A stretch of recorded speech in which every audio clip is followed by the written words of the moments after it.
Hello दोस्तों, स्वागत है आपका एक नए वीडियो में। और आज का जो हमारा वीडियो है वो चैप्टर नंबर 3 यानी कि इंटीरियर ऑफ द अर्थ पर होने जा रहा है, जो कि book fundamental of physical geography का 3rd चैप्टर है। और आज हम इस चैप्टर को बहुत ही ज़्यादा बारीकी से समझेंगे। और एक और बात, ये जो जितनी भी वीडियोस आ रही हैं क्लास 11th की, वो नए सेशन के हिसाब से बनाई जा रही है और मैं काफ़ी ही आसान भाषा में आपको ये बुक के जितने भी चैप्टर्स हैं वो समझाऊंगा। तो चलिए इस वीडियो को स्टार्ट करते हैं और अपने पहले टॉपिक को देखते हैं। जो पहला टॉपिक है हमारा, अर्थ द यूनिक प्लेनेट। तो भाई आज हम बात कर रहे हैं हमारे ग्रह पृथ्वी की, जो पूरे के पूरे सोलर सिस्टम में बहुत ही ज़्यादा खास है और एक बहुत ही ज़्यादा यूनिक प्लेनेट है। क्योंकि अर्थ एक ऐसा मतलब ग्रह है जहाँ पर ये समझिए कि जहाँ पर लाइफ जो है वो बहुत ही ज़्यादा संभव है, बिल्कुल। जबकि जैसे मंगल ग्रह हो गया, शुक्र हो गया और जो भी बाकी ग्रह होते हैं उन पर लाइफ जो है संभव नहीं है। लेकिन जो हमारी पृथ्वी है यानी कि जो हमारा ये अर्थ है, केवल इसी पर पेड़ पौधे, इंसान, जानवर और वाटर क्या है, मौजूद है।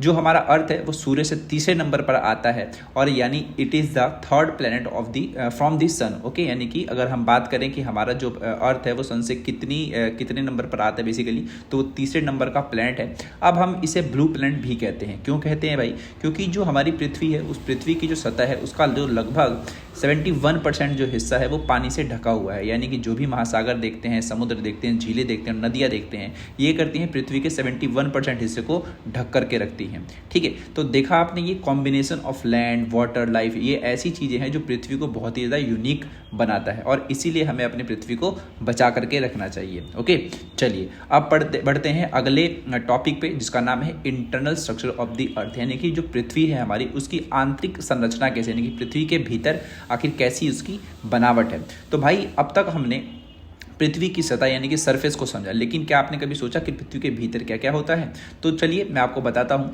तो इस पृथ्वी की जो अगर आंतरिक संरचना की बात करूँ या फिर इंटरनल स्ट्रक्चर को अगर मैं बात करूँ, फिर जब हम इसको समझते हैं तो इसको हम 2 तरीके से समझ सकते हैं, यानी कि 2 तरीकों का इस्तेमाल करके हम पृथ्वी के जो भी इंटरनल स्ट्रक्चर है उसको हम समझ सकते हैं। पहला जो सोर्स होता है उसको हम कहते हैं डायरेक्ट सोर्स, यानी कि सीधा सीधा मतलब है कि बेसिकली जो आपको सामने चीज़ें मिली, आपने उसी से पता कर लिया कि पृथ्वी के भीतर क्या है, तो उसी को हम बोलते हैं डायरेक्ट सोर्स। यानी कि डायरेक्ट सोर्स मतलब वो चीज़ें जो हमें सीधे मिलती हैं, जिन्हें हम छू सकते हैं और महसूस कर सकते हैं। जैसे कि मान लीजिए जब माइनिंग करी जाती है, उससे जो भी चट्टानें निकलती है, जो भी उससे मेटल्स वगैरह निकलते हैं, तो वो भी क्या है, धरती के भीतर से निकला है। तो आपको उससे क्या पता चलता है कि धरती के भीतर क्या है। दूसरा जो डायरेक्ट सोर्स का हिस्सा है वो है आपका वॉल्केनो, यानी कि वॉल्केनो से निकलने वाला जो भी लावा होता है, जो भी गैसेस होती हैं, वो भी हमें पृथ्वी के इंटरनल स्ट्रक्चर के बारे में बताती है। यानी कि इनसे हमें पृथ्वी के अंदर मौजूद जितने भी जो तत्व हैं उन सभी का एक रियल एविडेंस मिल जाता है। चलिए अब बात करते हैं दूसरे सोर्स की, जिसका नाम है इनडायरेक्ट सोर्सेज। तो अब बात करते हैं इनडायरेक्ट सोर्सेज की, यानी कि वो क्लूज जो हमें पृथ्वी के अंदर की जानकारी देते हैं पर हमें वो सीधे दिखते नहीं है। ठीक है, जैसे कि मान लीजिए जो तापमान हो गया, किसी भी चीज़ पर दबाव हो गया, उसकी डेंसिटी होगी, प्रेशर हो गया, तो ये सब चीज़ें क्या है, ये हमें क्या करती हैं, जो पृथ्वी के हम जितना भीतर जाएंगे ना उसके हिसाब से उसका टेम्परेचर, प्रेशर, डेंसिटी क्या होती है वो समय टाइम एक तरीके से चेंज होती रहती है। अगर मैं मेटियोर्स की बात करूं, जिसको हम उल्का पिंड कहते हैं, तो ये कहाँ से आते हैं भाई? ये हमारे पास आते हैं अंतरिक्ष से। ठीक है, और अंतरिक्ष से आते हैं और पृथ्वी के गहरे हिस्से जैसे ये भी क्या करते हैं, हमें ये दिखते हैं। और अगर मैं बात करूं ग्रेविटी की, तो जो ग्रेविटी है इससे हमें पृथ्वी के आकार और अंदर की जो भी मतलब मटेरियल्स है उसके बारे में हमें जानकारी मिलती है। और अगर बात करूं मैं अर्थक्वेक एक्टिविटीज़ की, तो इससे भी हमें क्या पता चलता है कि पृथ्वी की जो परतों की जो गहराई है और जो तरंगों हैं उससे हमें इसके बारे में ही समझ आता है। तो ये कुछ ऐसे सोर्सेज हैं जिसको हम इनडायरेक्ट सोर्स कहते हैं, मतलब इनको हम सीधा नहीं देख सकते। बेसिकली तापमान, दबाव, घनत्व, ये सब ऐसी चीज़ें हैं। फिर मान लीजिए मेटियोर्स हो गया, ग्रेविटी हो गई, अर्थक्वेक की जो भी एक्टिविटीज़ हो गई, तो ये सब चीज़ें क्या हैं भाई, ये इनडायरेक्ट सोर्सेस में आती हैं। और इससे भी हमें क्या पता चलता है, पृथ्वी के इंटरनल स्ट्रक्चर के बारे में पता चलता है। ठीक है, तो देखिए आपको समझ आ गया होगा कि डायरेक्ट और इनडायरेक्ट जो दोनों सोर्सेस है वो हमें अर्थ के अंदर झांकने में काफ़ी ज़्यादा मदद पहुंचाते हैं। अब चलते हैं अपने तीसरे टॉपिक पे, जिसका नाम है सिस्मिक वेव्स, यानी कि भूकंपीय तरंगे। तो भाई जब भूकंप आता है तो ज़मीन के अंदर से जो भी वेव्स होती हैं वो निकलती है। इनको ही क्या कहते हैं भाई? सिस्मिक वेव्स कहते हैं, यानी कि भूकंपीय तरंगे कहते हैं। ये जो वेव्स होती हैं हमें सिर्फ धरती को हिलाकर डराती नहीं, बल्कि ये पृथ्वी के अंदर की परतों को समझने में भी बहुत ही ज़्यादा हमारी मदद करती हैं। ठीक है, अब जो ये वेव्स होती हैं सिस्मिक वेव्स, जिसको हम भूकंपीय तरंगे कहते हैं, ये भी आपकी दो टाइप की होती है। एक को हम बोलते हैं पी वेव्स और एक को हम बोलते हैं एस वेव्स। ठीक है, P for primary and S for secondary. तो जो आपका ये वेव्स है कौन सा वाला, प्राइमरी वेव्स, ये जो होता है वो बहुत ही ज़्यादा तेज होता है और ये तीनों माध्यम से सॉलिड, लिक्विड और गैस, ये तीनों से होकर के गुजरता है। और जब भूकंप आता है तो सबसे पहले यही वेव्स रिकॉर्ड होती हैं। ठीक है, तो हमारे यहाँ पर आपको जो भी आपने आज तक भूकंप महसूस किया होगा तो वो कौन सा आपने सोर्स पाया होगा भाई, जो भी कौन सा प्रकार पाया होगा, प्राइमरी वेव्स का पाया होगा, यानी कि पी वेव्स। क्योंकि ये क्या होता है भाई, ये सॉलिड से, लिक्विड से और गैस से होकर गुजरती है और सिर्फ इसी को सबसे पहले रिकॉर्ड किया जाता है। अगर मैं बात करूँ सेकेंडरी वेव्स की, तो ये जो वेव्स है वो बहुत ही ज़्यादा एक तरीके से धीमी होती है, मतलब बहुत ही ज़्यादा स्लोअर होती है। जैसे कि वो फास्टेस्ट है तो ये स्लोअर है, और ये जो है सिर्फ सॉलिड मटेरियल से ही गुजर सकती है, यानी कि पत्थर, पहाड़, जो भी चीज़ें हो गई उसी से ये गुजर सकती है बेसिकली। और ये लिक्विड से नहीं गुजर पाती। और यही बात है कि वैज्ञानिकों के समझ में मदद मिली कि जो अर्थ का आउटर कोर जो है वो हमारा क्या, वो लिक्विड है। ठीक है, तो इसी की सहायता से हमें क्या समझ आया कि जो सेकेंडरी वेव्स की सहायता से समझ आया कि जो हमारी पृथ्वी है, अगर हम पृथ्वी के हम आउटर कोर की बात करते हैं तो वो कैसा बना है भाई, वो लिक्विड से बना हुआ है। ठीक है, तो ये हमें कैसे समझ आया, क्योंकि जो वेव्स हैं कौन सी वाली, सिस्मिक वेव्स, उसमें जो सेकेंडरी वेव्स है वो किस पे आती हैं, केवल और केवल आती हैं भाई वो ठोस पदार्थों पर, यानी कि सॉलिड मटेरियल्स पर। और इसी की वजह से हमें ये समझ आया कि जो हमारा अर्थ का जो आउटर हिस्सा है वो क्या है, एक तरीके से लिक्विड तरीके से बना हुआ है। ठीक है, और इन्हीं वेव्स की मदद से क्या हुआ कि वैज्ञानिकों ने क्या किया कि जो भी हमारा अर्थ है उसको 3 अलग अलग लेयर्स में एक तरीके से पहचाना। जैसे कि पहला जो हमारा होता है वो होता है क्रस्ट, जिसको हम भूपर्पटी कहते हैं। दूसरा जो आपका होता है उसको हम मेंटल कहते हैं, और जो तीसरा होता है वो आपका होता है कोर। ठीक है, यानी ये भूकंपीय तरंगे क्या करती हैं, धरती के एक तरीके से आप ये समझिए कि हमें वो एक्सरे की तरह काम करती हैं। अगर आपको पृथ्वी के बारे में जानना है, बेसिकली से एक ह्यूमन का एक्सरे होता है, तो ह्यूमन के सब कुछ हमें चीज़ें पता चल जाती हैं। लेकिन वही अगर बात करूँ मैं पृथ्वी के एक्सरे की, तो भूकंप के जरिए हम पृथ्वी का एक्सरे एक तरीके से कर पाते हैं। ओके, चलिए अब बढ़ते हैं भाई अगले टॉपिक है, जिसका नाम है वॉल्केनोज एंड दी लैंडफॉर्म। तो जब अर्थक्वेक की ही तरह वॉल्केनो भी अर्थ की अंदरूनी क्रिया से जुड़ा हुआ है। नॉर्मल सी बात है, क्योंकि भाई अर्थक्वेक आया एक तरीके से जिसकी, और वैसे ही वॉल्केनो, ये दोनों के दोनों क्या है भाई, मिलते जुलते ही हैं। वॉल्केनो आपने सुना होगा, ज्वालामुखी जिसको हम कहते हैं। ज्वालामुखी में आपने क्या देखा कि भाई पृथ्वी के नीचे कोई गतिविधि हुई और वो जो ज्वालामुखी है उसमें से कुछ बाहर चीज़ें आई, तो वो कहाँ से, वो पृथ्वी के भीतर यानी उसके अंदर से आई। तो नॉर्मल सी बात है, इससे भी हमें क्या समझ आएगा, पृथ्वी के भीतर यानी कि जो उसका स्ट्रक्चर है, पृथ्वी के भीतर क्या है वो हमें समझ आएगा।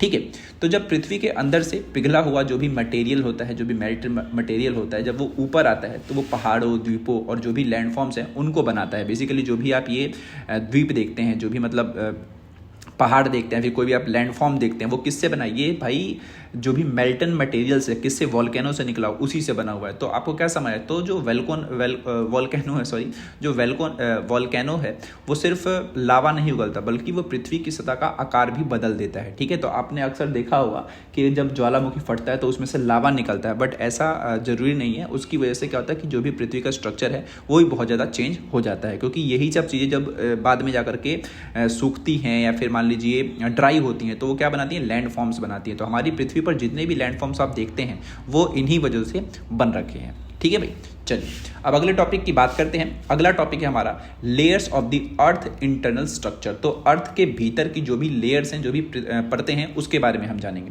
तो भाई अब हम जानेंगे कि हमारी जो पृथ्वी के अंदर कितनी परतें हैं और हर परत की खासियत क्या क्या है। तो देखिए भाई, अभी थोड़ी देर पहले मैंने आपको बताया था कि जो हमारी पृथ्वी है, यानी जो हमारा अर्थ है, उसके जो इंटरनल जो हिस्सा है, जो इंटरनल पार्ट है, उसको हमने 3 अलग अलग लेयर्स में बांट रखा है। जो पहला है आपका कौन सा बताया था मैंने, क्रस्ट, यानी इसको हम बोलते हैं भूपर्पटी।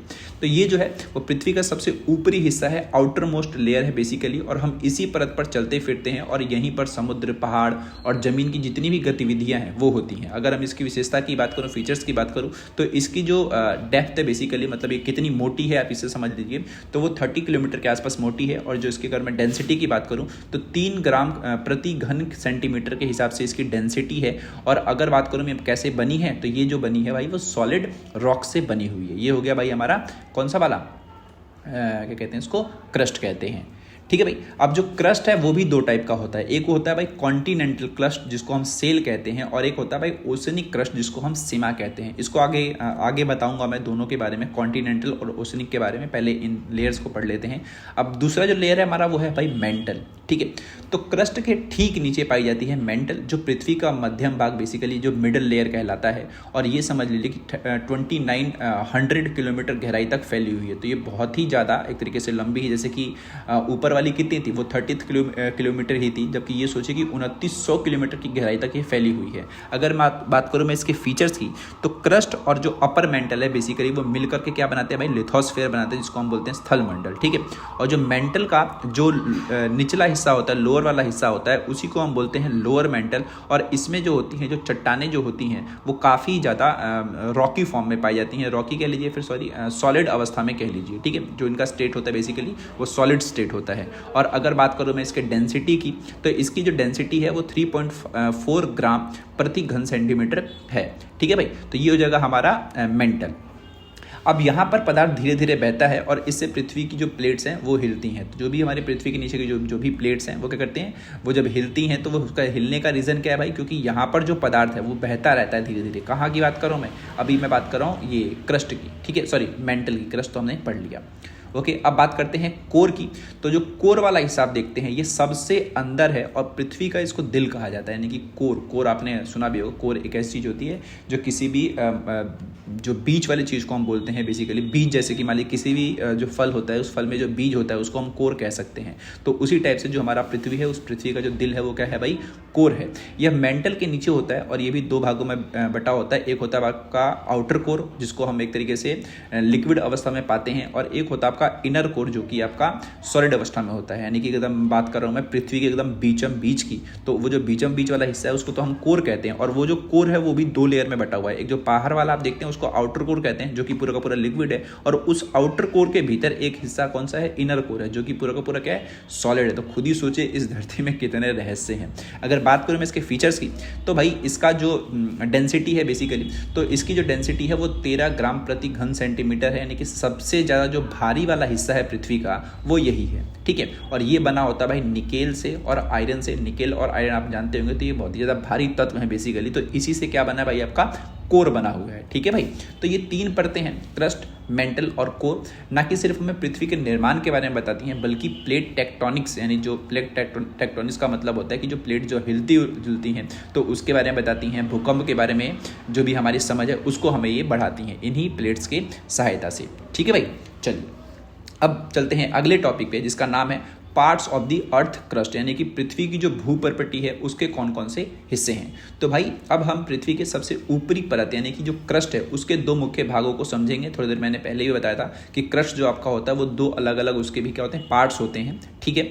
जो कि क्रस्ट कितने किलोमीटर की गहराई तक बना हुआ था भाई, वो 30 किलोमीटर की गहराई तक बना हुआ था, जिसमें मैंने आपको दो बताया था। एक मैंने बताया था सियाल और एक बताया था मैंने आपको सीमा, ठीक है। तो सबसे पहले हम सियाल समझ लेते हैं, यानी कि कॉन्टिनेंटल क्रस्ट, या फिर इसको आप सियाल भी कह सकते हैं बेसिकली। तो जो कॉन्टिनेंटल क्रस्ट जो है वो हिस्सा है जो हमें महाद्वीप जो होते हैं, बेसिकली कॉन्टिनेंट यहाँ पे वर्ड आ रहा है, तो जो भी महाद्वीप हैं, जो भी कॉन्टिनेंट्स हैं, उसके जो नीचे मिलता है ये हमें, ठीक है। और इसकी जो थिकनेस होती है वो करीब 20 किलोमीटर तक होती है, ठीक है। अगर बात करूँ मैं इसके फीचर्स की, तो इसमें मुख्यतः क्या होता है भाई, सिलिकेट होता है, एल्यूमिनियम होता है, जो भी से जो भी हल्के वाले जो मिनरल्स होते हैं, जो भी खनिज होते हैं, वो इसमें पाए जाते हैं। इसीलिए इसको हम कहते हैं सियाल। SI का मतलब हो जाएगा सिलिका और AL का मतलब हो जाएगा भाई एल्यूमिनियम। तो यहाँ पर आपको नाम याद करना बहुत ज़्यादा आसान हो गया कि जो कॉन्टिनेंटल क्रस्ट है उसको आप सियाल क्यों कहते हैं भाई, क्योंकि सियाल में SI जो होता है वो सिलिका के लिए होता है और AL जो आपका होता है वो एल्यूमिनियम के लिए होता है। और यही दो चीज़ें कहाँ पर पाई जाती हैं, इस परत में पाई जाती हैं। इसकी जो डेंसिटी होती है काफ़ी ज़्यादा कम होती है, क्योंकि ये बहुत ही ज़्यादा हल्की परत होती है। और ये कहाँ पाई जाती है भाई, किसी भी कॉन्टिनेंट के नीचे। तो जो भी कॉन्टिनेंट आप देखते हैं, एशिया महाद्वीप, मतलब बेसिकली जितने भी कॉन्टिनेंट है उनके नीचे ये पाई जाती है। तो आप समझ सकते हैं कि सियाल क्या है भाई, एक हल्की परत है जो हमारे ज़मीन के नीचे फैली हुई है। जो भी आप जहाँ भी आप रहते हैं उसके नीचे कौन सी परत मिलेगी आपको भाई, सियाल मिलेगी, क्योंकि यहाँ पर क्या है भाई, आपका सिलिका है और एल्यूमिनियम है। अगर मैं बात करूँ ओशियनिक क्रस्ट की, तो जहाँ पर समुद्र है उस समुद्र की बात कर रहा हूँ मैं, तो वहाँ पर दो चीज़ें हैं, ओशियनिक क्रस्ट, वहाँ पर उसको हम क्या बोलते हैं, सीमा बोलते हैं, ठीक है। तो जो ओशियनिक क्रस्ट है, यानी कि महासागरों के नीचे की जो भूपर्पटी है, वो सियाल से कुछ अलग होती है, नॉर्मल सी बात है, अलग ही होगी। और ये जो होती है बाकी 20 से 30 किलोमीटर की गहराई तक समुद्र के नीचे पाई जाती है। तो जो भी आप समुद्र देखते हैं उसके नीचे वाला जो हिस्सा है वहाँ पर क्या पाया जाता है भाई, ओशियनिक क्रस्ट पाया जाता है, ठीक है। और इसमें जो होता है वो बेसॉल्ट पाया जाता है, ठीक है। और इसके साथ ही इसके अंदर सिलिका मैग्नीशियम की जो मात्रा होती है वो भी इसी में होती है, और इसीलिए इसका नाम क्या भाई सिमा है, यानी कि SI से सिलिका और M से मैग्नीशियम, ठीक है। और इसका जो बेसिकली जो डेंसिटी होती है वो बहुत ही ज़्यादा होती है, इसीलिए बहुत ही ज़्यादा भारी परत है, और यह केवल ओशन के नीचे पाई जाती है भाई, ठीक है। तो यही दोनों क्या हो जाएगा, मेजर डिफरेंस हो जाएगा। तो काफ़ी ही आसान भी पड़ा होगा आपको समझना, ये तो ये ध्यान रखना कि डिफरेंस में इसका क्वेश्चन आता जरूर है, ठीक है, सियाल एंड सिमा के बीच में डिफरेंशिएशन के लिए, ठीक है। तो भाई याद रखने का तरीका मैंने आपको क्या बताया कि सियाल जो है वो हल्की महाद्वीपीय परत है बेसिकली, यानी कि कॉन्टिनेंटल लेयर है, और जो सिमा है आपका वो क्या है भाई, ओशियनिक लेयर है, ठीक है भाई। चलिए अब बढ़ते हैं भाई अगले टॉपिक है जिसका नाम है अर्थक्वेक और नेचुरल डिजास्टर, यानी कि भूकंप एक प्राकृतिक आपदा। तो भाई अब हम बात करने जा रहे हैं एक ऐसी प्राकृतिक घटना की जो बिना किसी चेतावनी के आती है, बिना किसी वार्निंग के आती है, सब कुछ हिला देती है भाई, ना जाने कितने लोग मारे जाते हैं। तो जी हाँ, आपको समझ आ गया होगा कि आज हम बात कर रहे हैं भाई, आज नहीं अब हम बात करने जा रहे हैं भाई अर्थक्वेक की, यानी कि भूकंप की, ठीक है भाई।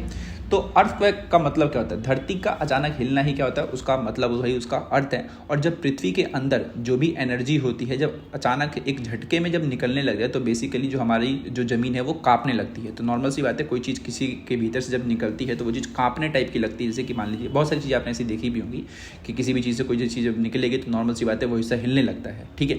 तो ये जो आपका है ये एक नेचुरल डिजास्टर है जिसका आना ना तो रोका जा सकता है और ना ही पहले से ठीक ठाक बताया जा सकता है। समझ रहा है कहने का मतलब, तो हमें पता तक नहीं चलता कि भाई अर्थक्वेक कब आएगा, कैसे आएगा, नॉर्मल सी बात है, ठीक है। तो ये काफ़ी ही ज़्यादा एक तरीके से अनवार्निंग वाली चीज़ है, बिना वार्निंग के आती है। अगर बात करूँ मैं इसके इफेक्ट की तो इसके बहुत सारे इफेक्ट हैं। तो इसका अगर मैं प्रमुख की बात करूं तो भूकंप सिर्फ क्या है, ज़मीन को नहीं हिलाता है, बल्कि इससे बहुत सारी तबाही और खतरनाक घटनाएं भी हो सकती हैं। जैसे कि मान लीजिए ज़मीन का हिलना, ग्राउंड मोशन बेसिकली धरातल का कंपन होना, जो भी लैंडस्लाइड्स होती है, जो पहाड़ से जो चट्टानें या फिर जो चट्टानें जो कट जाती हैं, कीचड़ गिर जाती है एक तरीके से, सॉइल लिक्विफिकेशन, जब मिट्टी जो पानी जैसी बन जाती है और चीज़ें उसमें धंसने लगती है तो वो भी अर्थक्वेक की वजह से होता है। जो सरफेस आपका होता है वो जब एक जगह से दूसरी जगह चला जाए, जिसको हम बोलते हैं ज़मीन का खिसकना कहते हैं, सरफेस डिस्प्लेसमेंट कहते हैं। एवेलांचो जो होता है भाई आपका वो होता है बर्फीली जगहों पर हिमस्खलन। आपने देखा भी होगा जब स्नो की स्लाइड होती है, जब बड़े बड़े पहाड़ टूट के गिरते नहीं है, कौन से वाले, बर्फीले वाले, उसको कहते हैं। तो ये भी भूकंप का ही हिस्सा है। इसके अलावा floods due to dam breaks, अब नॉर्मल सी बात है, इसकी वजह से फ्लड्स आते हैं और इसकी वजह से जो भी बांध है वो भी टूट जाता है, ठीक है। तो बांध टूटने पर बाढ़ का जाना वो भी इसी का हिस्सा है। बहुत सारी जगहों पर गैस या तारों के कारण आग लग जाती है, क्योंकि इसकी वजह से भी क्या होता है, वो सब चीज़ें बिखर सी जाती हैं, ठीक है। जो भी बिल्डिंग्स होती हैं वो टूट जाती हैं, सुनामी वगैरह आ सकती है, जो भी सामान है वो गिरने लगते हैं, पेड़ पोल बाकी जो भी भारी वस्तुएं हैं, बिल्डिंग्स वगैरह, तो ये सब उसी की वजह से होता है। इसके अलावा ज़मीन का एक तरफ झुक भी जाना इसी में काउंट होता है। तो भाई भूकंप जो आपका है बहुत सारी चीज़ों को प्रभावित कर देता है, ठीक है। तो ये बहुत ही ज़्यादा एक तरीके से शक्तिशाली है और अनप्रेडिक्टेबल है, ठीक है। इसीलिए भूकंप को लेकर के हमें बहुत सारी जो मॉक ड्रिल वगैरह स्कूल में सिखाई जाती है कि कैसे उससे बचना चाहिए, ठीक है। लेकिन अब मैं बात करता हूँ भाई कि आखिर ऐसा होता क्यों है, यानी कि जो हमारा अगला टॉपिक है वो ये है कि why does the earth vibrate during an earthquake, ठीक है। तो पृथ्वी में कंपन क्यों होता है, तो भाई अगर बात करें इसको कि कंपन क्यों होता है तो हम जानेंगे कि जब भूकंप आता है तो धरती क्यों हिलती है, आखिर ऐसा क्यों होता है, और ज़मीन के भीतर ऐसी कौन कौन सी चीज़ें होती हैं जिसकी वजह से जो हमारी पृथ्वी है वो वाइब्रेट करती है। तो भाई पहला इसका अंदर टॉपिक है, सब topic basically role of fault lines, यानी कि भ्रंश रेखाएं जिसको हम कहते हैं, यानी कि पृथ्वी के अंदर गहराई में कुछ फॉल्ट लाइंस हैं, ठीक है। और यानी ऐसी जगह हैं जहाँ पर जो चट्टान होता है ना वो एक दूसरे के विपरीत दिशा में खिसकने की कोशिश करते हैं, मतलब एक ही दिशा में, मतलब कि नॉर्थ टू साउथ जाने की कोशिश करते हैं बेसिकली। और इन चट्टानों को रोकने का जो काम करता है वो करता है भाई फ्रिक्शन। यानी अब मान लीजिए कि जब चट्टानें इधर से उधर जा रही हैं तो इसको जो रोकेगा वो एक तरीके से वहाँ पर क्या होगा भाई, फ्रिक्शन होगा, और वहाँ पर क्या होगी, रगड़ होगी, ठीक है। और इसी से वो आपस में बांधे रखते हैं। लेकिन कभी कभी ऐसा होता है कि यहाँ पर जो है प्रेशर बहुत ज़्यादा बढ़ जाता है, और जब प्रेशर बहुत ज़्यादा यहाँ पर बढ़ जाता है और फ्रिक्शन बेसिकली वहाँ पर उस चीज़ को नहीं रोक पाता तो जो चट्टानें जो होती हैं वो टूटने लगती हैं और एक दूसरे के जो भी विपरीत दिशा में वो जाने वाली होती हैं वो चली जाती हैं। और नॉर्मल सी बात है कि जब ये चट्टानें टूटेंगी अचानक से ही तो एकदम से बहुत ही बड़ी मात्रा में यहाँ पर क्या होगा, एनर्जी बाहर आएगी, ठीक है। और ये जो एनर्जी बाहर आई इसी को बोलते हैं भाई सिस्मिक वेव्स बेसिकली। और ये जब सिस्मिक वेव्स जो हैं वो जब बाहर आ रही हैं बेसिकली, तो वो क्या होंगी, वो चारों दिशाओं में फैलेंगी, ठीक है। और जब ये तरंगे धरती की सतह पर पहुंचती हैं तभी हमें क्या महसूस होता है भाई, हमें कंपन महसूस होता है, बेसिकली हमें क्या होता है, वाइब्रेशन महसूस होता है। और इसी को हम क्या बोलते हैं, भूकंप बोलते हैं। देखा आपने, क्या बढ़िया सा प्रोसेस बताया इसका, ठीक है। तो भूकंप कैसे आता है आपको समझ आ गया होगा, ठीक है भाई। तो चट्टानों में दबाव बढ़ता है सबसे पहले, जिसकी वजह से घर्षण टूटता है, फिर चट्टानें फिसलती हैं और उसमें से क्या निकलेगी भाई, ऊर्जा निकलेगी, बेसिकली एनर्जी निकलेगी। अब जब वो एनर्जी निकल रही है तो नॉर्मल सी बात है, जो पृथ्वी है वो हिलने लगेगी। तो थोड़ी देर पहले ही मैंने आपको बताया था कि जब पृथ्वी के भीतर से जब एनर्जी बाहर की तरफ निकलती है तो वो चीज़ क्या होती है भाई, जो हमारी पृथ्वी होती है वो हिलने लगती है, ठीक है भाई। तो इस तरीके से आता है भाई भूकंप, ठीक है। चलिए अब हम बात करते हैं जो हमारा अर्थक्वेक है वो कितने प्रकार का होता है। तो भूकंप की अगर बात करूं टाइप्स की, तो भाई ये बहुत ही टाइप्स का होता है। तो सबसे पहला जो मैं बात करूंगा भाई टेक्टोनिक्स अर्थक्वेक की। वैसे तो जो हमारा भूकंप होता है वो 5 तरीके का होता है, और अभी जो हम पढ़ने जा रहे हैं वो पढ़ेंगे हम टेक्टोनिक्स अर्थक्वेक, ठीक है। तो ये जो होता है आपका, ये बहुत ही ज़्यादा एक तरीके से कॉमन होता है, और यही वाला सबसे ज़्यादा आता है टेक्टोनिक्स अर्थक्वेक जिसको हम कहते हैं, क्योंकि जब होता है ये तब होता है जब पृथ्वी के अंदर टेक्टोनिक्स जो प्लेट्स होती हैं, या फिर मान लीजिए जो महाद्वीप या महासागर जो प्लेट होती हैं, जब वो आपस में बेसिकली टकरा जाती हैं और एक दूसरे से दूर हो जाती हैं, ठीक है। तो इस एक्टिविटी की वजह से क्या होता है कि जो चट्टानें होती हैं ना, इसके भीतर ही क्या होता है, तनाव पैदा हो जाता है। और इसी की वजह से फिर जो फॉल्ट लाइंस थी, जो मैंने थोड़े पहले आपको बताया, इसके बीच में क्या होता है, फॉल्ट लाइंस के आसपास की जो भी चट्टानें होती हैं वो टूटने लग जाती हैं, और जिसकी वजह से क्या होता है भाई, भूकंप आता है। जैसे कि मान लीजिए एग्जाम्पल के लिए जो हिमालय क्षेत्र आप देखते हैं, वहाँ पर जो भी भूकंप आता है वो यही वाला तरीका होता है। कौन सा वाला भाई, टेक्टोनिक्स अर्थक्वेक वाला, ओके। चलिए दूसरा जो आपका अर्थक्वेक है उसको बोलते हैं वॉल्केनिक अर्थक्वेक, जिसको हम बोलते हैं ज्वालामुखीय भूकंप। तो यह एक ऐसा विशेष प्रकार का टेक्टोनिक भूकंप होता है जो सक्रिय ज्वालामुखी क्षेत्रों से, मतलब सक्रिय ज्वालामुखी मतलब जो ज्वालामुखी अभी भी सक्रिय हैं, जिसमें से बाहर आ सकता है जो भी लावा वगैरह होता है, उसको हम बोलते हैं। तो ये उन क्षेत्रों में आता है, ठीक है। तो जब पृथ्वी के अंदर से मैग्मा ऊपर की ओर बढ़ता है या ज्वालामुखी बेसिकली मान लीजिए फटता है, तो इससे जो भी एक तरीके से हलचल पैदा होती है वो क्या बनती है भाई, वो भूकंप का कारण बनती है। तो यह भूकंप आमतौर पर जलवायु वाले क्षेत्र जो भी हैं उसी में वैसे तो सीमित ही रहते हैं ये बेसिकली। और ये भूकंप जो भी मतलब आप देखते हैं जहाँ पर ज्वालामुखी है बेसिकली, जहाँ पर एक्टिव ज्वालामुखी है उसी क्षेत्र में आते हैं, हमारे क्षेत्र में नहीं आते हैं। अगर दायरा बढ़ेगा नॉर्मल सी बात है वो आ सकते हैं। तो इस तरीके से समझिए कि ये 2 टाइप के होते हैं जो ज़्यादातर आते रहते हैं। और ये क्या होता है भाई, जो भी धरती के भीतर जो नेचुरल मूवमेंट होती है उसकी वजह से आते हैं। जो 2 भूकंप के मैंने टाइप बताया आपको, एक बताया मैंने आपको टेक्टोनिक और एक मैंने बताया आपको अपना ये वॉल्केनिक वाला, ठीक है। तो ये हो गए 2। अब बात करते हैं अगले वाले की, यानी कि हम अगली स्लाइड में जानेंगे कि भूकंप के और कौन कौन से प्रकार हैं, माइनिंग वाले, ब्लास्टिक वाले और डैम से जुड़े हुए भूकंप। तो वो तो मैन मेड भी आप कह सकते हैं बेसिकली, लेकिन अगर मैं नेचुरल मूवमेंट की बात करूं तो ये वो 2 ही होते हैं, जिसको एक को बोलते हैं वॉल्केनिक अर्थक्वेक और एक को हम बोलते हैं भाई टेक्टोनिक अर्थक्वेक, ठीक है भाई। तो चलिए अब बात करते हैं अगली स्लाइड की, जिसमें हम पढ़ेंगे जो अलग प्रकार के जो भी अर्थक्वेक हैं उनको। तो भाई एक होता है भाई आपका कोलैप्स अर्थक्वेक, यानी कि जिसको हम बोलते हैं गिरावट वाले भूकंप। तो जब हम ज़्यादा मात्रा में एक तरीके से मान लीजिए हम माइनिंग करते हैं, तो नॉर्मल सी बात है ज़मीन की जो नीचे बनी हुई जो खदान की जो छत है वो टूट जाती है, और इसकी वजह से क्या होता है भाई, भूकंप आता है। आप खुद ही सोचिए, आप पृथ्वी ज़मीन के भीतर घुस रहे हैं और ज़मीन के भीतर गड्ढा कर रहे हैं, तो ऊपर वाली जो परत है वो नॉर्मल सी बात है गिर जाएगी, क्योंकि उसके नीचे जो हिस्सा था वो तो रहा नहीं, है ना। तो इसकी वजह से जो अर्थक्वेक आएगा बेसिकली, तो उसको हम क्या बोलेंगे भाई, कोलैप्स अर्थक्वेक बोलेंगे, ठीक है। तो यहाँ पर क्या होता है, इसी वजह से यहाँ पर अर्थक्वेक आता है। एक होता है आपका एक्सप्लोजन अर्थक्वेक, जिसको हम बोलते हैं विस्फोट जनित भूकंप, ठीक है। तो कुछ भूकंप ऐसे होते हैं जो मानव द्वारा किए गए बड़े विस्फोटों की वजह से आते हैं, जैसे कि मान लीजिए न्यूक्लियर ब्लास्ट होता है बेसिकली, या फिर केमिकल एक्सप्लोजन होता है। तो आपने देखा भी होगा कि पूरी की पूरी जो पृथ्वी है वो हिलने सी लग जाती है, तो ये भी एक भूकंप का कारण ही है, ठीक है। तो बहुत सारे जब देश परमाणु हथियार बनाते हैं ना, तो उन सब क्षेत्रों में एक तरीके से कंपन महसूस होता है जब वहाँ पर न्यूक्लियर ब्लास्ट देखने को मिलता है, ठीक है। तो जब ऐसा कोई बड़ा धमाका होता है तो उससे पैदा होने वाली जो भी शॉक वेव्स होती हैं बेसिकली वो क्या करती हैं, वो ज़मीन को हिला देती हैं, और ये हिलना भी क्या है, एक भूकंप जैसा ही महसूस होता है। ठीक है, अब बात करते हैं पांचवें अर्थक्वेक की, जिसका नाम है रिजर्वियर इंड्यूस्ड अर्थक्वेक, जिसको हम बोलते हैं बेसिकली, या आप ये समझिए कि जो भी बांध से जो भूकंप बनेगा उसको हम कहते हैं। ठीक है, तो जब किसी इलाके में बड़ा डैम या मान लीजिए रिजर्वर बना होता है बेसिकली, जहाँ पर जलाशय जिसको हम कहते हैं, तो उसमें इकट्ठा पानी का होता है, उस पर बहुत ही ज़्यादा एक तरीके से प्रेशर बना जाता है और ज़मीन के अंदर जो है उसकी वजह से हलचल पैदा हो जाती है। तो इससे जो भूकंप आता है उसी को हम बोलते हैं रिजर्वर इंड्यूस्ड अर्थक्वेक, या फिर आप इसको डैम इंड्यूस्ड अर्थक्वेक भी कह सकते हैं। ठीक है भाई, तो आपको ये बात समझ आ गई होगी कि सभी जो भूकंप है वो केवल प्राकृतिक नहीं है, कुछ भूकंप ऐसे हैं भाई जो हमारी गतिविधियों के कारण से, तो जो आखिरी जो आपने 3 पढ़े वो हमारी मानव गतिविधियों की वजह से ही क्या बने भाई, वो भूकंप बने। ठीक है भाई, चलिए अब हम पढ़ेंगे भाई, तो भाई अब हम जानेंगे टाइप्स ऑफ सिस्मिक वेव्स की, यानी कि अब हम जानेंगे उन तरंगों के बारे में जो भूकंप के दौरान धरती के अंदर और बाहर फैलती हैं, जिन्हें कहते हैं भाई सिस्मिक वेव्स, यानी कि भूकंपीय तरंगे। इन्हीं तरंगों से धरती हिलती है और वैज्ञानिक इन्हीं से पृथ्वी के अंदर की जानकारी प्राप्त करते हैं। ये जो तरंगे होती हैं वो 2 टाइप की होती हैं। पहली होती है आपकी भाई जियोलॉजिक वेव्स, जिनको भौगोलिक तरंगे कहते हैं। जो जियोलॉजिक वेव्स है ये तरंगे भूकंप के केंद्र से निकलती हैं, बेसिकली फोकस पॉइंट से निकलती हैं और चारों दिशाओं में पृथ्वी के अंदर फैलती हैं। जब ये तरंगे सतह पर मौजूद चट्टानों से टकराती हैं तब ये सरफेस वेव में बदल जाती हैं। और ये जो जियोलॉजिक वेव्स हैं ये भी 2 टाइप की होती हैं। एक को हम बोलते हैं भाई प्राइमरी वेव्स, बेसिकली प्राइमरी तरंग, और एक को बोलते हैं भाई सेकेंडरी वेव्स, यानी कि सेकेंडरी तरंग। ठीक है, तो चलिए देखते हैं भाई प्राइमरी वेव्स कौन सी होती है। तो इन्हें समझो जैसे कोई स्प्रिंग को खींचकर छोड़ दिया, जैसे कि मान लो कोई आपने स्प्रिंग लिया और उसे खींचा और छोड़ दिया तो वापस अपनी वो फॉर्म में आ जाता है। तो ये जो आपकी तरंग होती है बेसिकली लिक्विड, ठोस यानी कि सॉलिड, गैस, तीनों माध्यमों से गुजरती है। ठीक है, और ये बहुत ही ज़्यादा तेज होती है और सबसे पहले यही वाली जो तरंग होती है वो पहुँचती है। ठीक है, इनमें जो वाइब्रेशन होता है वो उसी दिशा में होता है जिस दिशा में जो वेव्स चल रही होती हैं, और इसमें जो प्रेशर होता है उससे जो हलचल जो होती है उसी की सहायता से इसमें हलचल होती रहती है।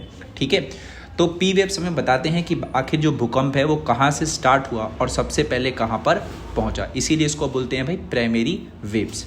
ठीक है, चलिए अब बात करते हैं सेकेंडरी वेव्स यानी कि एस वेव्स की। तो इसको ऐसे समझो कि रस्सी को अगर हिला दिया जाए तो इसकी कुछ खासियत इस तरीके से समझो, मतलब इसे थोड़ा सा अलग है। जैसे कि उसमें आपने स्प्रिंग को हिलाया तो उसमें क्या था भाई कि वो वापस उसी उसमें आ जाता है या फिर थोड़ा बहुत वाइब्रेट करता है। लेकिन ये वाला जो है आपका, इसमें एग्जाम्पल लेंगे हम रस्सी का। इसको और अच्छे समझने का तरीका ये है कि आप ये समझो कि ये जो है केवल और केवल जो सॉलिड मटेरियल्स हैं उसमें ही फैलती हैं। ठीक है, और पहले पी वेव्स ही आती हैं, बाद में सेकेंडरी वेव्स आती है, यानी कि पहले पी वेव्स आएंगी उसके बाद सेकेंडरी वेव्स आएंगी। और इनमें कंपन जो होता है वो वेव की दिशा के राइट एंगल में होता है, यानी कि 90 डिग्री के हिसाब से होता है, और ये लिक्विड्स में नहीं फैलती हैं। और इसी कारण की वजह से वैज्ञानिक धरती के अंदर जो आपका जो आउटर कोर है बेसिकली उसकी पहचान कर पाते हैं। ठीक है, तो आउटर कोर की पहचान के लिए हम किसका इस्तेमाल करते हैं भाई सेकेंडरी वेव्स का, यानी कि एस वेव्स का। ठीक है, और एस वेव्स कब आती हैं, जब पी वेव्स आती हैं। यानी कि आप ये समझिए कि जो एस वेव्स होती हैं वो लिक्विड में नहीं आती हैं। लिक्विड में कौन सी वाली आती है भाई, पी वेव्स वाली आती हैं। ठीक है, और इससे हमें पता चलता है कि कोर का जो आउटर हिस्सा है वो कौन सा है भाई, आपका लिक्विड है, और आउटर हिस्सा पे ही कौन सा आता है भाई, प्राइमरी वेव्स आते हैं, यानी कि जो हमारे वाला हिस्सा है एक तरीके से वो। तो याद करने का तरीका आप ये समझिए कि जो पी वेव्स है यहाँ पर जो होगा प्रेशर होगा, और जो एस वेव्स है वहां पर केवल क्या होगा, कंपन होगा। ठीक है, और दोनों मिलाकर क्या बनते हैं भाई, जियोलॉजिक वेव्स। तो जियोलॉजिक वेव्स कितने टाइप के हो गए, 2 वेव्स के, P waves and S waves. ठीक है, चलिए अब बात करेंगे अगली स्लाइड में हम सरफेस वेव्स की, यानी कि इसी का पार्ट 2 बेसिकली।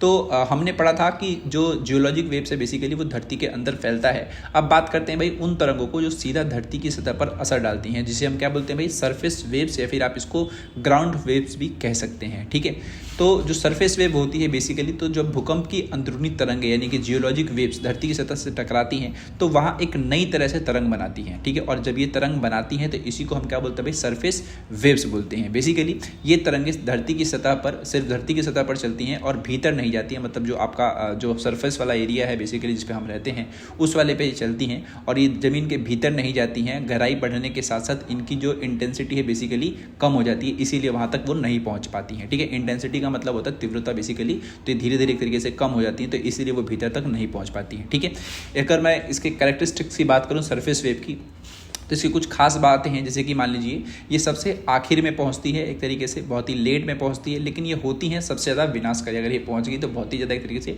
डिस्ट्रक्टिव वे में काम करती हैं बेसिकली। तो इनकी गति उस समय बदलती है जब ये अलग अलग डेंसिटी वाली चीज़ों से गुजरती हैं। तो जितनी भी चीज़ें हैं एक तरीके से मान लीजिए उनकी जो डेंसिटी अलग अलग है, तो जब उनसे ये मिलती हैं तो उसकी डेंसिटी पर डिपेंड करता है कि भाई इसकी गति कितनी होगी, ठीक है। और ये बहुत सारे जो भी सतही नुकसान है, सबसे जो भी सतही नुकसान है बेसिकली, अगर वो किसी चीज़ से पहुंचता है तो वो आपका इसी वाले सरफेस वेव्स की वजह से पहुंच पाता है, ठीक है भाई, ठीक है। तो मान लीजिए एग्जाम्पल के लिए समझिए कि इसका जो नुकसान है सबसे ज़्यादा किन चीज़ों को देखने को मिलता है, यानी कि जो मैंने कौन सा वाला बताया आपको, सरफेस वेव वाला, जिस सरफेस हम रहते हैं बेसिकली। तो मान लीजिए कोई बिल्डिंग कोलैप्स हो गई, कोई बांध टूट गया, या फिर मान लीजिए जो ज़मीन है वो अगर धंस गई, तो ये किस में आएगा भाई, आपका ये सरफेस वेव्स में ही आएगा, ठीक है। तो ये जो तरंगे हैं सिस्मोग्राफ पर सबसे आखिर में रिकॉर्ड होती हैं, लेकिन सतह पर सबसे ज़्यादा तबाही इन्हीं से मचती है। जिस सतह पर हम रहते हैं उसी पर इसकी बात करी जा रही है, ठीक है भाई।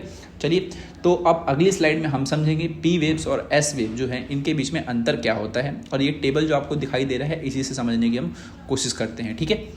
तो जो आपको ये टेबल दिखाई दे रहा है इसमें अलग अलग चीज़ें हैं, जैसे कि स्पीड है, स्वभाव है, मीडियम ऑफ ट्रैवल है, तो सब कुछ मैं आपको बताऊंगा। तो अगर मैं पहले अगर स्पीड की बात करता हूँ तो जो पी वेव्स है उसकी जो स्पीड होती है वो सबसे ज़्यादा तेज होती है और सबसे पहले यही पहुंचती है। और जो आपकी एस वेव होती है इसकी जो स्पीड होती है वो थोड़ी धीमी होती है और ये पी वेव्स के बाद में आती है। अगर मैं नेचर की बात करूं तो जो पी वेव्स है ये ध्वनि तरंगों जैसी होती है, लेकिन अगर मैं बात करूं एस वेव्स की तो ये समुद्री जो लहर आप देखते हैं जिसमें ऊपर नीचे जो वाइब्रेशन होता है उस टाइप की वो इसका नेचर होता है। अगर बात करूँ मैं इसके मीडियम ऑफ ट्रैवल की तो जो पी वेव से नॉर्मल सी बात है, ये ठोस, द्रव और गैस तीनों से होकर गुजरती है क्योंकि सबसे पहले आती है ये, ठीक है। और अगर बात करूँ मैं एस वेव्स की तो केवल और केवल ये जो सॉलिड पदार्थ हैं उनसे होकर के गुजरती है, ठीक है। जैसे कि बिल्डिंग वगैरह मैंने आपको बताया ना कि इसकी वजह से सबसे ज़्यादा नुकसान उन्हीं को पहुँचता है, तो वो किस में आ गए, इसमें आ गए, ठीक है। अगर बात करूँ डायरेक्शन ऑफ वाइब्रेशन की एक तरीके से कि जो इनका वाइब्रेशन का जो बेसिकली दिशा होती है वो कौन सी होती है, तो जो पी वेव्स होती है इनका जो कंपन होता है, इनकी जो बेसिकली तरंग की जो दिशा होती है वो पैरेलल होती है। लेकिन अगर बात करूं मैं एस वेव्स की तो इसको मैंने थोड़ी देर पहले ही बताया था कि इसकी जो दिशा होती है वो कैसी होती है भाई, राइट एंगल होती है, ठीक है। अगर बात करूं मैं कि इनका जो इफेक्ट है वो रॉक्स पर कैसा पड़ता है, तो इसका जो रॉक्स पर इफेक्ट पड़ता है पी वेव्स का वो काफ़ी ज़्यादा कंप्रेशन और एक्सपेंशन जैसा एक तरीके से पड़ता है। लेकिन वही अगर बात करूं मैं एस वेव्स की तो ये जो है एक तरीके से वहाँ पर वो उभार बना देती हैं और यही इनके बीच का एक तरीके से इफेक्ट देखा जाता है किसी भी चट्टान पर, ठीक है। अगर डिस्ट्रक्शन लेवल की बात करूं कि भाई विनाश का स्तर कैसा है, तो जो पी वेव्स हैं बेसिकली ये बहुत ही कम नुकसान पहुंचाती है। लेकिन वही अगर मैं एस वेव्स की अगर बात करता हूं तो सबसे ज़्यादा जो विनाशकारी जो होती है वो यही वाली होती है। जो भी इमारतें वगैरह जो ढह जाती हैं, गिर जाती हैं, वो इन्हीं कारणों से ढह जाती हैं, ठीक है।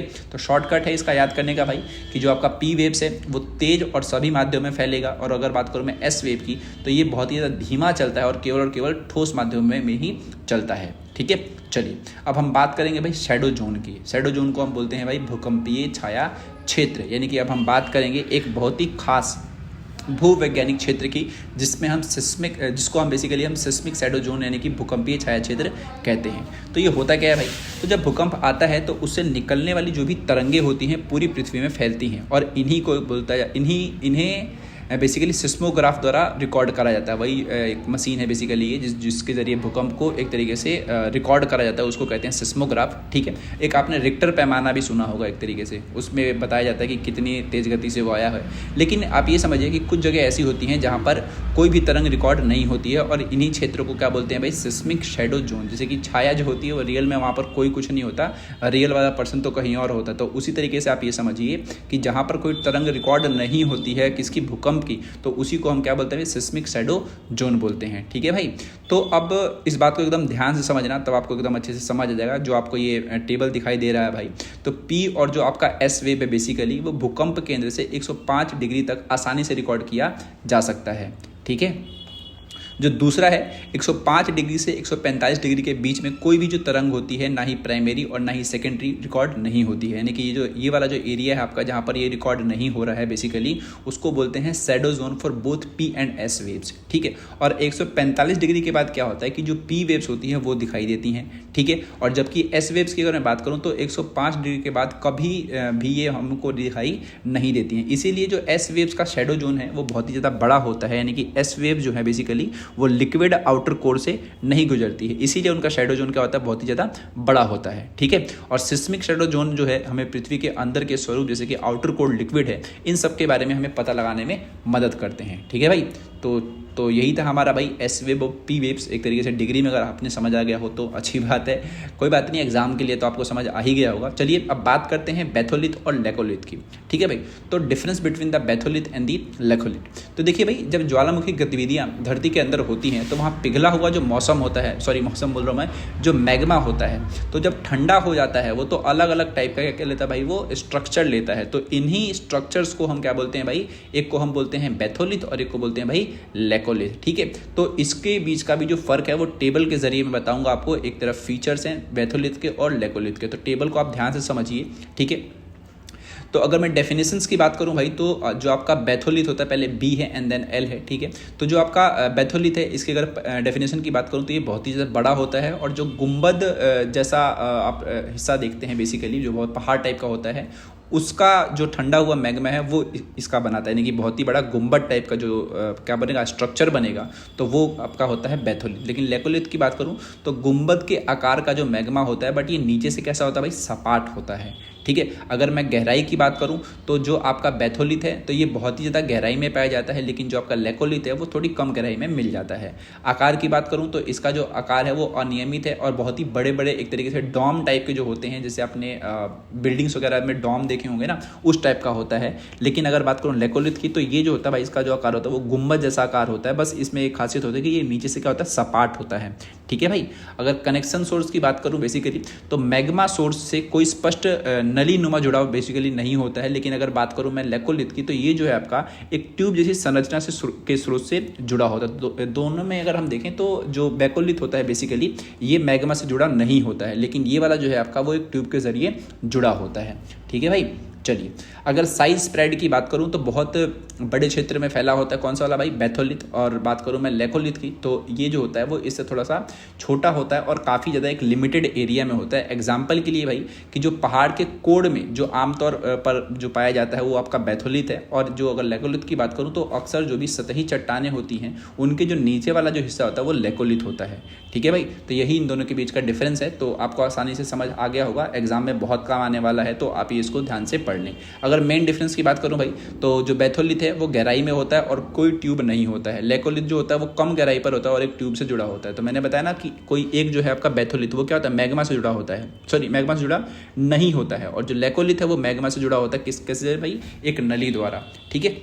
अगर शॉर्टकट्स बताऊं भाई तो बैथोलिथ जो है वो का डीपर है जो कि नो ट्यूब, और लेकोलिथ जो है आपका वो शैलोवर है जो कि इसमें एक ट्यूब होता है, ठीक है। चलिए अब बात करेंगे भाई हम वॉल्केनो की और इसके टाइप्स की। तो वॉल्केनो आप सभी को पता ही होगा भाई कि वॉल्केनो जो होते हैं बहुत ही ज़्यादा तेज़ होते हैं और एकदम से अचानक से आ जाते हैं, और बेसिकली ज्वालामुखी को ही कहा जाता है वॉल्केनो, ठीक है। तो जब पृथ्वी के अंदर बहुत ज़्यादा दबाव बढ़ जाए, बहुत ज़्यादा प्रेशर पड़ जाए, तो दबाव एक रास्ता खोजता है कि भाई उसको मैं कैसे बाहर निकालूं बेसिकली, ठीक है। जैसा कि मान लीजिए अगर आपके फेस पे कोई फोड़ा टाइप का होता है तो वो भी आप वॉल्केनो से रिलेट कर सकते हैं। जब उसमें बहुत सारा दबाव होगा, नॉर्मल सी बात है वो बाहर की तरफ फट जाता है ना, अगर आप उसे दबाएंगे तो नॉर्मल सी बात है ऐसा ही होता है पृथ्वी के भीतर, ठीक है। तो जब पृथ्वी के अंदर बहुत ज़्यादा प्रेशर बनता है तो दबाव एक रास्ता खोजता है बेसिकली बाहर आने का, और उस समय एक बहुत ही बड़ा एक्सप्लोजन होता है जिसमें से क्या निकलता है भाई, लावा निकलता है, गैस निकलता है, धुआं, राख, छोटे छोटे पत्थर, चट्टानें, ये सब होती हैं धरती के अंदर, ठीक है। और ये धरती के अंदर से बाहर निकलने की कोशिश करते हैं, क्योंकि जब बहुत ज़्यादा दबाव बढ़ जाता है तो नॉर्मल सी बात है उसमें वो रहने के लिए वो जगह सही नहीं होती, तो वो नॉर्मल सी बात है बाहर की तरफ आएगा। और नॉर्मल सी बात है जब ये बाहर आएगा तो इसी को हम क्या बोलते हैं भाई, वॉल्केनो बोलते हैं, ठीक है। और ये सब जो चीज़ें हैं एक नेचुरल ट्यूब से निकलती हैं जिसको हम वेंट कह सकते हैं या फिर ड्रेन चैनल भी कह सकते हैं। मतलब ड्रेन चैनल का मतलब जैसे नाली आप कह सकते हैं कि एक ऐसी नाली जिसके ज़रिए कोई चीज़ बाहर निकल रही है, ठीक है। और उसे कहते हैं भाई क्रेटर। क्रेटर का मतलब होता है एक ऐसा हिस्सा जहाँ से कोई भी सामान बाहर नहीं, जैसे कि मान लो आप जब वॉल्केनो बनाते हो जो ऊपर वाला जो आप हिस्सा देख रहे हो ना, एक तरीके से वो ज्वालामुखी का मुख है, ठीक है। तो शॉर्टकट में अगर आपको उसको याद रखना है तो भाई, तो जो वॉल्केनो है वो धरती के अंदर जो है, जब उनके अंदर बहुत ज़्यादा प्रेशर बन जाता है किसी भी चीज़ के लिए एक तरीके से, तो वो वहाँ पर क्या होता है, बहुत ही बड़े रूप में एक्सप्लोजन होता है, और उस एक्सप्लोजन से धरती के भीतर से लावा और जो भी गैस वगैरह होती हैं जब वो बाहर आती हैं तो उसी को हम क्या बोलते हैं भाई, वॉल्केनो बोलते हैं। ठीक है भाई।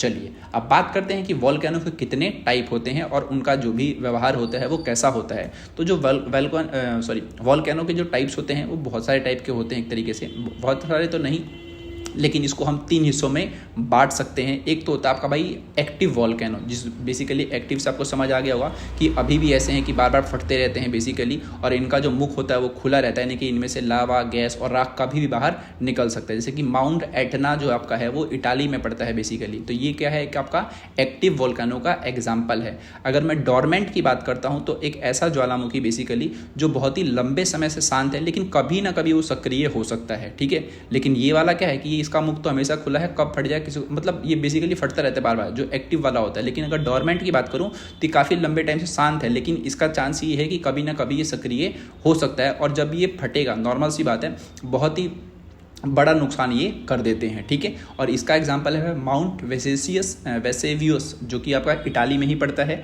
ठीक है, और डॉर्मेंट का मतलब होता है कि भाई अभी वो सो रहा है पर अचानक अगर वो जागा तो बहुत बड़ा नुकसान पहुंचा देगा। और एक होता है भाई एक्सटिंक्ट वॉल्केनो, जिसको हम बोलते हैं निष्क्रिय ज्वालामुखी, जिसकी जो संभावना होती है बेसिकली उसमें आप ये समझिए कि कई वर्षों से उसमें कोई गतिविधि नहीं हुई है और भविष्य में फटने की भी कोई जो संभावना है वो नहीं है। और इसका एग्जाम्पल है माउंट पोपा जो कि आपका म्यांमार में पड़ता है। ठीक है, और एक्सटिंक्ट का मतलब होता है कि एक ऐसा ज्वालामुखी जो बेसिकली पूरी तरीके से खत्म हो चुका है और उससे कोई हमें खतरा नहीं है। ठीक है, तो इसको याद करने का तरीका क्या भाई, एक्टिव जो नॉर्मल सी बात है बार बार फट रहा है, डॉर्मेंट जो अभी सोया है बट कब समय ऐसा आया कि जब वो बाहर आ जाए। ठीक है, और एक्सटिंक्ट ऐसा है जो पूरी तरीके से मर चुका है। ठीक है भाई, तो एक्टिव जो होता है इरप्टिंग होता है बेसिकली, डॉर्मेंट जो होता है वो स्लीपिंग वाला होता है, और जो एक्सटिंक्ट है बेसिकली वो होते हैं डेड। ठीक है भाई, चलिए अब हम बात करेंगे जो वॉल्केनो है, वॉल्केनो के कारण कौन कौन से लैंडफॉर्म्स जो हैं वो बनते हैं। बेसिकली तो दो ही बनते हैं बेसिकली, एक तो होता है कैल्डेरा और एक होता है सिल्डर कोन, तो उनको भी अब हम जान ही लेते हैं। यानी कि अगर हमारा जो अगला टॉपिक है वो है भाई वॉल्केनिक लैंडफॉर्म्स, जिसमें है 2 कैल्डेरा और सेंटर कोन भी कह सकते हैं, यहाँ पे सेंटर कोन ही होता है। ठीक है, तो भाई अब हम जानेंगे कि ज्वालामुखी फटने के बाद जमीन पर कैसी कैसी आकृतियाँ बनती है। तो नॉर्मल सी बात है, आपने देखा भी होगा जब ज्वालामुखी फटता है तो बहुत सी चीज़ें बाहर आती हैं, फिर उससे आकृतियाँ बनती हैं बेसिकली। तो वो जो आकृतियाँ हैं उसको हमने 2 हिस्सों में बांट रखा है, एक को बोलते हैं भाई कैल्डेरा और एक को बोलते हैं भाई सेंटर कोन। ठीक है, तो सबसे पहले जानते हैं कैल्डेरा के बारे में। तो जब किसी ज्वालामुखी का विस्फोट बहुत ही ज़्यादा ज़बरदस्त हो और बहुत ही ज़्यादा एक्सप्लोजिव हो, बेसिकली बहुत ही ज़्यादा विनाशकारी हो, तो वो एक ऊंचा पहाड़ नहीं बनाता है, उसका जो ऊपरी हिस्सा है बेसिकली उड़कर नष्ट हो जाता है। ठीक है, तो उससे क्या नहीं बनेगा भाई, एक बहुत बड़ा हिस्सा नहीं बनेगा, लेकिन उसमें विनाशकारी तो बहुत ज़्यादा हुआ, तो वहाँ जो बचता है बेसिकली तो वो एक बहुत बड़ा कटोरे जैसा गड्ढा बचता है, यानी कि बॉल शेप्ड का एक क्रैटर बचता है, जिसी को हम क्या बोलते हैं, कैल्डेरा बोलते हैं। ठीक है, तो कैल्डेरा जो आपका है एक तरीके से आप ये समझिए कि विस्फोट के बाद जो भी एक्सप्लोजन है उसके बाद जो भी एक बहुत बड़ा गड्ढा बनता है उसको हम कैल्डेरा बोलते हैं। तो एक ये लैंडफॉर्म हो गई। दूसरी जो लैंडफॉर्म है वो है आपका भाई सेंटर कोन। ठीक है, सेंटर कोन क्या है, इसको वैसे कुछ मजा में सिंड्रेला भी कहते हैं, और सिंड्रेला आपने देखा भी होगा, सिंड्रेला का आपने ड्रेस बेसिकली। तो अब जब ज्वालामुखी थोड़ा शांत हो और कम तेज हो तो एक लावा का फवारा उसके ऊपर से निकलता है, और जब ये लावा बाहर निकलता है तो जल्दी ही ठंडा हो जाता है और मुख के पास जमा हो जाता है, और धीरे धीरे वहाँ जो है वो एक शंकु, जैसे कि आपने कोन आइसक्रीम खाई होगी उस का शेप ले लेता है। ठीक है, और जो राख होती है, छोटे पत्थर होते हैं, जो जमी हुई लावा होती है, उसी से ये बना होता है, इसीलिए इसको हम क्या बोलते हैं, सिंदर कोन कहते हैं। तो सिंदर कोन जो आपका होता है वो हल्के विस्फोट से बना हुआ लावा का एक शंकु होता है। ठीक है, तो आपको याद करने का तरीका बता दे रहा हूँ कि अगर बहुत तेज ब्लास्ट हो रहा है, नॉर्मल सी बात है, ज्वालामुखी द्वारा, तो वो आपका कैल्डेरा, और अगर मान लीजिए एक फाउंटेन बन रहा है ज्वालामुखी के जरिए, लावा का फाउंटेन, तो वो बनेगा भाई सेंटर कोन। ठीक है, इसको सिंड्रेला के नाम से आप याद रख सकते हैं। ठीक है, एक होता है भाई अब अगला टॉपिक है हमारा बेसिकली इंट्रूसिव वॉल्केनिक लैंडफॉर्म्स, यानी कि अंतःस्थल ज्वालामुखी आकृतियाँ। यानी कि जो वॉल्केनो है वो सिर्फ धरती की सतह पर भी बदलाव नहीं लाते हैं, वो ऐसी चीज़ें भी होती हैं जब लावा धरती के अंदर ही ठंडा हो और जमा हो जाए। जैसे कि मान लो अभी जो आपने ऊपर पढ़ा उसमें क्या था कि ज्वालामुखी फटा और वो बाहर की तरफ उसने आकृति बनाई। ठीक है, अब ये वाली जो है वो धरती के भीतर एक तरीके से मान लो जो भी लैंडफॉर्म्स बनती हैं तो वो अब हम पढ़ेंगे। तो इसको हम बोलते हैं भाई इंट्रूसिव वॉल्केनिक लैंडफॉर्म। तो एक होता है आपका जो पहला है उसको बोलते हैं सिल और शीट। ठीक है। तो जब लावा धरती की परतों के बीच क्षैतिज रूप से जब फैलता है और वहीं पर मान लीजिए वो ठंडा हो जाता है तो वो दो टाइप की आकृति बनाता है। तो अगर मान लो जो लेयर है, अगर जब जो उसने आकृति बनाई, अगर वो लेयर मान लो बहुत ही ज़्यादा मोटी है तो उसको हम बोलते हैं सिल, ठीक है। और वही अगर मान लो कि वो जो उसने लेयर बनाई थी बेसिकली जिस लावे से, अगर वो पतली है तो उसको हम बोलते हैं भाई शीट, ठीक है भाई। तो ये दोनों चट्टानों की परतों के पैरेलल में बनते हैं बेसिकली। तो जो सिल है आपका वो एक मोटी परत वाला एक तरीके से आकृति है, और जो शीट है आपका वो एक पतली परत वाली आकृति है, और दोनों के दोनों जो आपके होते हैं वो हॉरिजॉन्टल होते हैं। तो हमेशा ध्यान रखें हॉरिजॉन्टल। अब जो दूसरा टाइप है जो धरती के भीतर ही बनता है बेसिकली, तो उसको हम बोलते हैं डाइक, ठीक है। तो कभी कभी लावा जो है धरती की परतों में किसी ऊर्ध्वाधर दरारों में बेसिकली जो वर्टिकल जो क्रैक होते हैं उसमें भर जाता है और वहीं पर वो ठंडा हो जाता है, ठीक है। और इससे जो बनता है वो होता है एक तरीके से मान लो कि जो आपने दीवार देखी होगी, दीवार पे जो आपने स्ट्रक्चर देखा ना, जो इसको आपने सीमेंट से नहीं टोपा एक तरीके से, मतलब उस पर पेंट वगैरह नहीं किया, तो वो जो स्ट्रक्चर होता है वॉल लाइक स्ट्रक्चर बेसिकली, तो वो चट्टान की परतों को एक तरीके से राइट एंगल पर काटता है, और यही जो आपका होता है वो क्या बनता है भाई, एक तरीके से डाइक बनता है, ठीक है। तो डाइक को याद करने का तरीका यही है भाई कि जो भी दीवार होती हैं जब परतों को अलग अलग तरीके से काटती हैं परपेंडिकुलर रूप में बेसिकली एक वॉल लाइक स्ट्रक्चर, तो उसको हम डाइक बोलते हैं, ठीक है। तो सील और जो शीट है बेसिकली वो हॉरिजॉन्टल परतें हैं जो कि पतली और मोटी दोनों हो सकती हैं, और जो डाइक है आपका एक तरीके से वो क्या आपका वर्टिकल दीवार है, ठीक है भाई। तो चलिए ये चैप्टर होता है यहीं पर ख़त्म, और आशा करता हूँ आपको ये पूरा चैप्टर समझ आ गया होगा। तो आप मेरे चैनल से जुड़ सकते हैं भाई, और काफ़ी मैंने आपको आसान भाषा में समझा दिया है मेरे हिसाब से। अगर आपको आसान भाषा में समझ आ गया है तो आप मुझे कमेंट में कुछ भी लिख सकते हैं, थैंक्स वगैरह कुछ भी। और चलिए मैं मिलता हूँ आपसे अगली वीडियो में, तब तक के लिए गुड बाय।